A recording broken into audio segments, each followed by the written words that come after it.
आप सबको जय मसीह की। सुबह के समय हम एक वचन अध्ययन करेंगे जो यशायाह की पुस्तक 58 अध्याय के 13 और 14 वचन से है।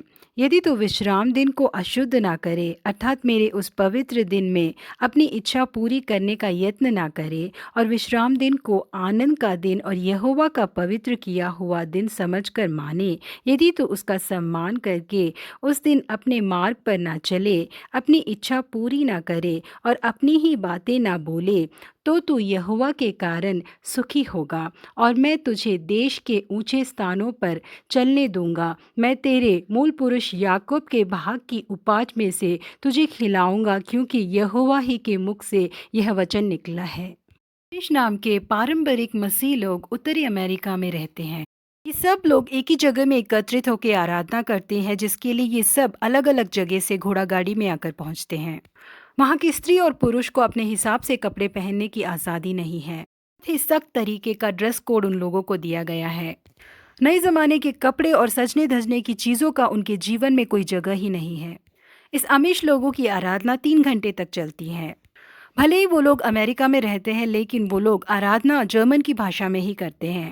स्तुति आराधना के दौरान वो लोग नए ज़माने के किसी भी संगीत वाद्य यंत्र का इस्तेमाल नहीं करते। उस आराधना में कम से कम 2 या 3 प्रचार होते हैं। उस जगह में ना ही सेलफोन होते हैं और ना ही पीए सिस्टम। लेकिन फिर भी वो लोग बहुत ही डर के साथ और बहुत ही उत्साहता के साथ आराधना करते हैं। आज के दिन हम लोगों की आराधना का समय कैसा है? इस बहुत बड़ी महामारी के कारण घर से ही आराधना करने की हालत में हम लोग धकेल दिए गए हैं।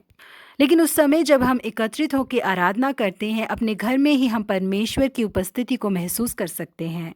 आपकी कलीसियाओं के द्वारा जो आराधनाएं चलाई जाती हैं, जूम ऐप के द्वारा या तो यूट्यूब के द्वारा, उस आराधनाओं में जुड़ जाइए और उस आराधना में डर के साथ और भक्ति के साथ बैठिए। क्योंकि निर्गमन की पुस्तक 20वें अध्याय के 24वें वचन में लिखा है कि जहाँ जहाँ मैं अपने नाम का स्मरण कराऊं, वहाँ वहाँ मैं आकर तुम्हें आशीष दूंगा। इसलिए एतवार के दिन जब आराधना चलती है, अपने घर को ही आप आराधना आलय के रूप में बदल लीजिए। हम घर में जैसे साधारण से कपड़े पहनते, उन कपड़ों को पहने बिना हम कलीसिया जाते वक्त जैसे तैयार होते, उस तरह से तैयार होकर पूरा परिवार एक जगह में एकत्रित होकर परमेश्वर की आराधना करे। घर के कामों को करते हुए या परिवार के सदस्य से बातें करते हुए हम आराधना में शामिल न हो। परमेश्वर हमारी आराधना में ध्यान देते हैं। आराधना के समय वो हमारे मध्य में मंडलाते हैं। इस डर के साथ और भक्ति के साथ हम उनकी आराधना करें। परमेश्वर के नाम के निमित्त जितने भी प्यार भरे प्रयासों को करते हैं, उन सारे प्रयासों का प्रतिफल परमेश्वर हमें देंगे। इसलिए आज के बाद आपको घर में किस तरह से आराधना करनी है करके एक सही विधि को चुन लीजिए। सब परिवार एक साथ मिलके एक बल के साथ परमेश्वर की आराधना करके उनके नाम को ऊंचा करेंगे तो परमेश्वर हम में आनंदित होंगे और देश के ऊंचे स्थानों पर हमें चलने देंगे। किसी भी विपत्ति को हम पर नहीं पड़ने देंगे वो। इसलिए एक दूसरे का साथ दीजिए, उत्साहता के साथ अपने घरों में परमेश्वर की स्तुति आराधना कीजिए। प्रभु आप सबों को आशीषित करे। Have a blessed day.